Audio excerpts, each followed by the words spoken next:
Welcome back everyone to Gotcha Interact. Today we're going to be talking about kind of an interesting topic. You've probably seen it from a few other videos with a few other content creators talking about it. So today we're going to be kind of talking about the idea of looking at the most recent event, an event that I'm kind of sitting on right here, and that is the newer event, the Feast of Pursuit. Now, if you guys have noticed, this is just a regular normal battle event, but there have been some kind of interesting talks about being able to clear the hardest difficulty, considering the bosses that you're going to encounter or anything you're going to encounter in the highest difficulty is really going to be like level 105, which is even higher than the levels that we see at the end of the Abyss. And so today we just want to talk about how easy, more difficult it's going to be for free-to-play players. How does that really, even talk about players who have been playing for a while and even put some money into the game? How is it kind of, what the changes could be in the future that we could see? Kind of some interesting ideas with that. Looking at even constellations is a good idea to pull constellations and weapons specifically as well. So there's a lot to go into. So Rift, I don't know, what are your base thoughts kind of just looking over at this first and foremost though? Well, yeah, I just noticed that on day one we were thrown in there with the triple Magu Kenki, and it's pretty difficult. Just like I always do, I went in there for the hardest difficulty, which is usually not an issue for a player like myself or anyone just who has investment in the game. It's doable, right? Some events are harder than others. This event, though, I've never had such an issue, and I'm sure there are others out there. You were probably struggling with this.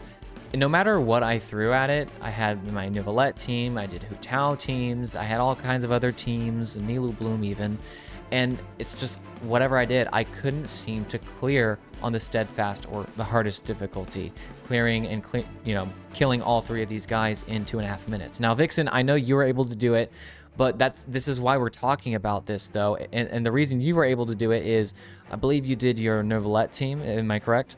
Yeah, I threw out Nevalette, Farina, Kazuha, and Shilonen, which the first two bosses, those are the two things that I did. I think the issue with the beginning boss, at least, is a lot of the AoE that was needed.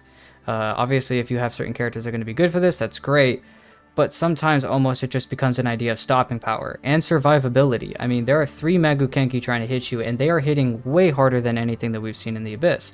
So, Oh yeah.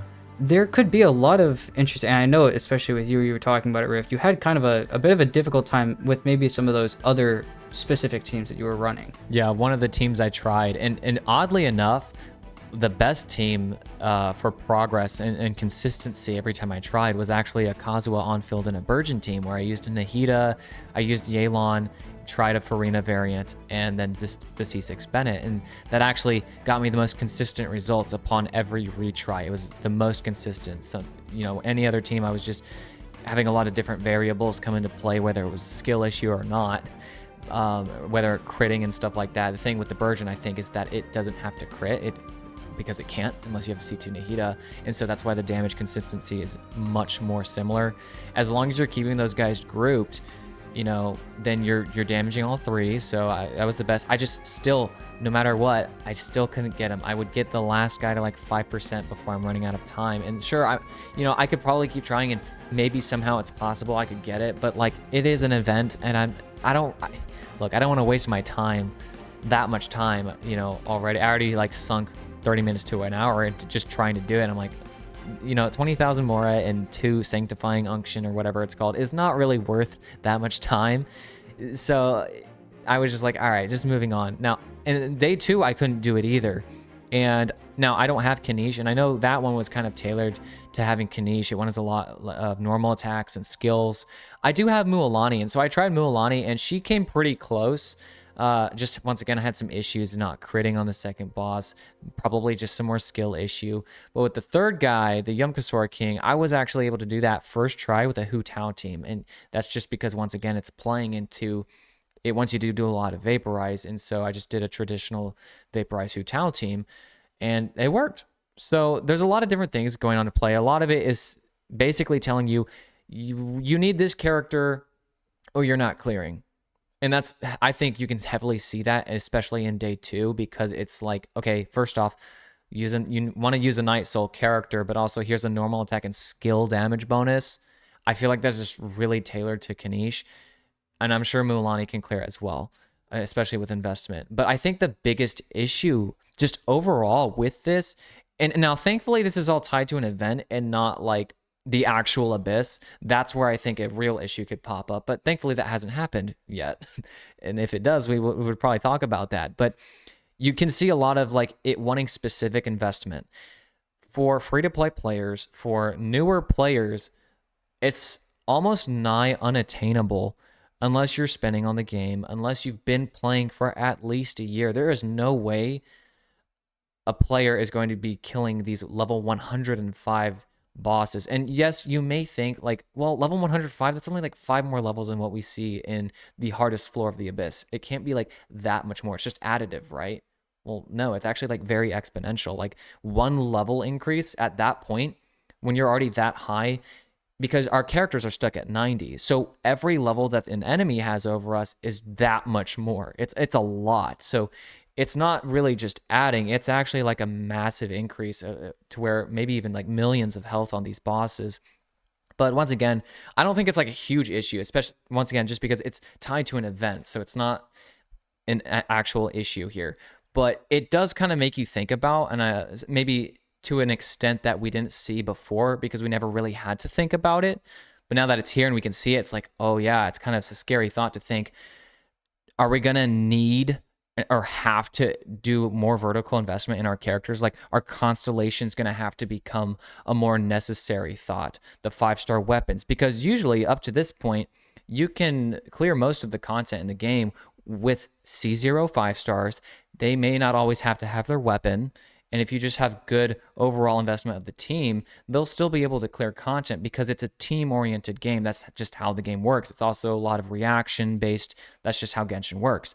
So, but recently we've just kind of seen that, we saw the world level 9 increase to Natlan. There's a lot of things pointing towards the just harder content. And I think that's maybe because of a lot of feedback that Hoyoverse received a while back from players complaining and just like, oh, the game's not hard enough, can we have like something more to, do with? And I think for whales or people who do have multi-constellation characters, it's a total sandbox and probably a blast. So I think that's a good thing. And that's why I think it's actually a good thing to see this in the events, to allow people that have a little bit more vertical investment to actually play a little bit more with the toys that they do have, per se. But if we do end up seeing this in the abyss, I think that's going to be a huge deal. Maybe that would be something like doing floor level 13 or 14. They'd probably have to do this kind of thing. So, it's something to think about and could be a little scary to have to think about just going more vertical in the characters you pull, heavily think more about getting constellations.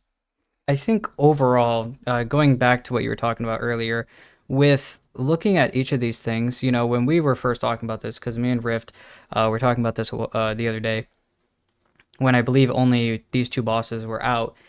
When we were talking about this, originally, I know your first thought was, this was a constellation issue, and I was like, okay, well, I hadn't done the event yet, so I was like, well, I love my C2 Arlecchino. I got a Kazuha and a C2 Shilonin and a Bennett. I haven't seen anything that's been able to stop them yet. Might as well go ahead and jump into this. And when I went ahead and jumped into this, the lower level guys, obviously the level 1, you're just seeing a bunch of smaller fights. The opponents will change once you get to the steadfast difficulty. It even tells you here, very powerful opponents will appear. And it doesn't even tell you that for the level 95 guys. It only tells you that for the level 105. So if that wasn't already a little bit of a jump scare for people, then they definitely were in for a special treat whenever they started to attack. Even your characters that are, higher constellations or whatever, that Arlecchino, because I couldn't heal her, because she's the only one who can heal herself, died almost instantaneously. And that was not a dashing issue. When there are like 17 attacks coming at you at one time in a widespread area, you only have so much stamina, and you only have really so much you can do. Like, as soon as you dash out of one, you're getting smacked in the face by another. So it's not really like I could really dash out of anything. So a lot of that was a little annoying. Now, I'm sure people have done it and can do it with the event, whatever. It might just be a skill issue, but because I only tried it Totally once. Yeah, no, a skill issue for sure. But I only tried it once, so maybe if I tried it again, I guess maybe not. But I think overall, when looking at this, you wanting to see like the idea, once again, those idea of like burgeon teams, Nilu Bloom. You're seeing that idea of like AoE type damage. You're seeing the Dendro related reactions. Three Megukenki at the same time, hit all of them at once. You don't want, you don't want to have to deal with, only, you want to make sure you're hitting them all at once because you're trying to kill them all in 2.5 minutes. But then the second day, I would try the Arlecchino again. Vapor, going for the elemental skill hits and everything. But because of these, Mm-hmm. the bigger guys at the end of this, you also have to fight guys that are, have that special thing on them basically, which is like you can't do any damage to them at the beginning of any of this. So if I went ahead and just like thrown up and did a fight here, I would immediately absolutely, you can't do any damage as soon as you start this fight. As soon as you see here, Mm-hmm. there is no damage number coming here at all. Now, nevertheless, just getting his absolute butt handed to him as well. And this is a double HP team, right? So not only do we have double HP character, right? So you've got the resonance. I also have a C2 Shilonen, which is increasing max HP as well at a certain point in time as well. So there's a lot of things that can kind of become an issue here. With the second day, if you don't have a character like Kanish, which Rift was talking about earlier, who's constantly hitting Night Soul over and over and over again, it can be difficult. Even characters like Mualani, she's not hitting very often, so you can't get rid of that shield very easily because Night Soul hits do more. So the second day could have been a little bit of a problem. The third day, this guy was just tanky. I mean, the Yumkasaurus, I mean, he would just. Bro did not want to die. I mean, I did this with my Arlecchino Vaporized team. It was a lot easier to kind of deal with, so it was a little bit more on that front. Also was able to just, once again, like you were talking about Rift, just kind of just full stopping power, just full blown hit it as hard as possible. And that's kind of what that kind of felt Mm-hmm. like. I think overall with looking at this though, I think what this was trying to do, like you're talking about using it for the Spiral Abyss, I would say, interestingly here, they are using this as a idea to try to get some feedback to see if people are actually okay with this. How well did people like or dislike this? Mm-hmm. So if we don't have enough of a take against this, I could see this actually being something they put in the abyss if they don't get too much like backlash for it. And I don't think that would be like a huge problem. It just means, well, it just means more vertical investment. Are newer characters that are yet to be released just going to be more powerful at the floor? Like, and I guess just power creep. If new characters are power creeping older characters, does that mean the new content is also power creeping the old content to kind of have a level playing field? As one goes higher, the other gets higher as well. And so that in and of itself isn't an issue, but to outrule previous characters could become an issue. And it's not like we haven't seen that before. Yes, older characters are not as powerful as the newer characters, but when people spend money and lots of it on a game that revolves around spending money to get the characters, it just, it's a weird thing, I guess, for me. Because if you're spending a lot of money on, like, let's say you spend a lot of money on a older character like, I don't know, Ganyu, for as just an example, when a new cryo character comes out and she is inevitably going to get power crept soon, maybe. I'm not saying she is or will even. I'm just speculating here. And Risley did come out, and it's not like he necessarily power crept Ganyu. Ganyu has her placement. And I think that's the beauty of a game like this, because characters still have their unique placements, right? Whether it's defined by play style, by damage type, there's a lot of different variables that will keep a character, or are able to keep a character good at something.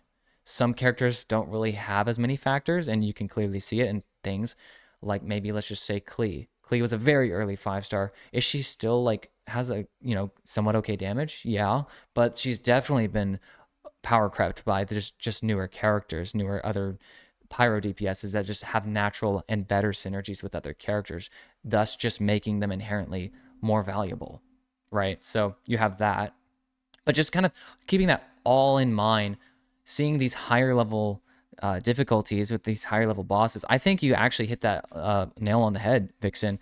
I think this is them trying to test the waters per se and see, well, let's put it in an event and see how it goes. Then we'll know if we should actually put it and incorporate it into the actual endgame content or something like that. Because, and it's just scary, because that's just going to mean it's going to take a lot longer to actually clear the abyss, like as in get to the end from from the start as like a new player. It already takes about a year to get to the end of the abyss. I could say for someone who's just playing the game normal, right, casual. Not we're not speed running or anything crazy. Just you're just playing the game. Okay, nothing more, nothing less. It takes almost a year, depending on your luckiness with pulls as well. So there's a massive margin of invariable because of luck factor. If they're gonna add these kind of things though, this difficulty, it is so much more harder. It is so much harder than what we already see in floor 12, 1, 2, and 3, all chambers, that it's not just like a +1. This is a ×2. It's like it's that much more difficult. So it's gonna take maybe up to 2 years if we were seeing that, because I was having an issue with it, and I have like 14 5-star characters, 12 of which have their weapon. I just don't pull constellations. The only constellation character on my entire account in terms of limited 5 stars is Hu Tao, C1. Every other character I have is C0. So when I was doing these events, I was struggling a little bit, even with these full teams of all 5-star characters. All of them have their weapons, and I still couldn't clear some of this content in this event.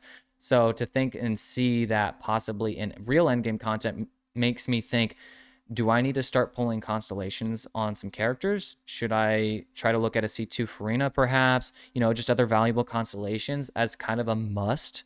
Whereas before it's not really a must, because like you can clear the content without it. So I don't know. It's just like it's a lot of food for thought, because I think as just players, no matter where you're kind of at, if you care about clearing endgame content, and they do decide to put this in, you're gonna have to think about constellations. Yeah, I think overall that's the other thing to think about constellations. The game has been a few things. The first thing is that the game has been a little bit more consistent with making characters to not be like other characters, to not just rinse repeat the same old characters. Mm-hmm. They've had to get to a point where they have to be very specific with how a character plays. Doing one specific thing, and it's like, oh well, I can't use this character now in a different area, but if you use that character in the way that they're made, it is absolutely insane, and it goes above and beyond everything. And that's also something I've noticed with this event, that it's kind of shown me, is that certain characters are going to do well because that is their niche, and then other characters are going to do poor because it is not their niche. So there's certain times and certain instances that this is going to be helpful, and other times that even some of the best characters in the game can be rendered useless just because of a mechanic or something like that you might need these few characters. Or maybe there's just an idea, once again with this idea, Arlecchino being a really strong character for me was had a little bit of a trouble on this second boss, because I could kill it immediately after I brought the shield down, but it took me so long to clear the shield that it just got to a point where it was too difficult to actually do it in the 2 minutes and 30 seconds. Now, I probably would have done it within time, but I wasn't okay with having that late of a time. But still, you can see how annoying that can be. So I think overall, the constellations is one thing about being, they've kind of, or they're basically making certain characters more specified into what they do. Now, talking about constellations and weapons, the weapons have gotten extremely specific, so that's something else with the characters. Usually we used to have things like Primordial Jadewing Spear, which I know that's a standard, you can get that on the standard banner, but it is Zhao's weapon. Another weapon like that is Staff of Homa. Although it's Hu Tao's weapon, a lot of polearm users have no qualms against using her weapon. I know that Staff of Scarlet Sands, Sino weapon, also is heavily used by a lot of characters as well, depending on how you switch things around. And I think overall, back then it was a little bit different, but as soon as we hit Fontaine, characters got very specific, and weapons got even more specific. Now Natlan's come around, and looking at Surf's Up, Mulanani's weapon, I'm sitting there contemplating who else this could actually be used on. So I think, I think like that's kind of what you're thinking. You're looking at like, there's not a lot I can really use here. So once again, weapons are getting more specific with the characters being more specific. And then constellations, it's almost like the game is kind of telling you, it's like every character that comes out is like a Hu Tao. It's basically like, yeah, the character works well and does the job well, but it's kind of like you have to unlock a DLC by adding more constellations sometimes on certain characters to make them work correctly. For instance, Hu Tao with her C1. But that was really all we ever saw. Usually was some sort of damage buff that we saw, Raiden or characters like that. That's usually what we saw. But when you have a character like Neuvillette, where the C1, and it's just like, ah, yes, resistance to interruption. And considering you really want that, you now have to swap out a character like Shilonen, who could really bring a really great buff to the team, have to swap it out for a shielder so that you don't get knocked around as Neuvillette in his charge state. So, and that's not necessary, but it's more or less makes life easier and makes the character feel more complete. And I think that's what we were seeing a lot with Star Rail. So to see it here in Genshin is a little interesting. I'm interested to see how future characters are going to help this. Even characters like, Dia could have been used for Neuvillette as well, just because of her giving for interruption resistance. So I think there's a lot to think about, I think, overall, when we look at this. And there's definitely a lot to say. I just don't know how much validity it actually has. I don't know if I'm just screaming from the Right. housetops, crying wolf, which I personally, I don't have a problem with this. This is the way I like to play. I like to play heavy investment. I like to play high constellations. The characters I like, I want to go full blown into them and make their teams really, really good. Characters I don't like, the Nilou Bloom team, I don't really like Nilou, and so I just didn't get her. And the Nahida, skipped on her, even though I have Alhaitham. So it's just kind of like the characters I like, I want to make really good teams for them. The characters I don't like, I kind of just push to the Hmm. side. But I know that with the Imaginarium Theater, it gave a lot more opportunities for free to play players to just, have a little bit more free roam to kind of just grab the characters they want as they play the game, have more fun. Characters or accounts like yours, Rift, you got to the ceiling of the game, realized you could do 12-3, and then just started to play very horizontal. This, though, is making, Right. that idea of, okay, is Genshin switching us I'm a back until to vertical? Yeah, yeah. I'm gonna have to go back to my vertical grind of all right, now I just gotta go pull the C1 Neuvillette, gotta go get C2 Farina, yada yada yada. New character, that new character over here. I skipped Shilonen. And I know she was the meta pull. I know she was. I pulled Shiori, guys, because I purely just pull who I like. I just wanted Chiori. Like I like Chiori. I pulled her and her weapon, and I've been having a blast with her, an absolute blast using my Chiori because I have the Zhongli, so I do the double Geo and I just do some double Pyro or like a double Hydro, and I love playing those teams. They're a lot of fun, and yeah, I actually was able to clear Abyss with it too.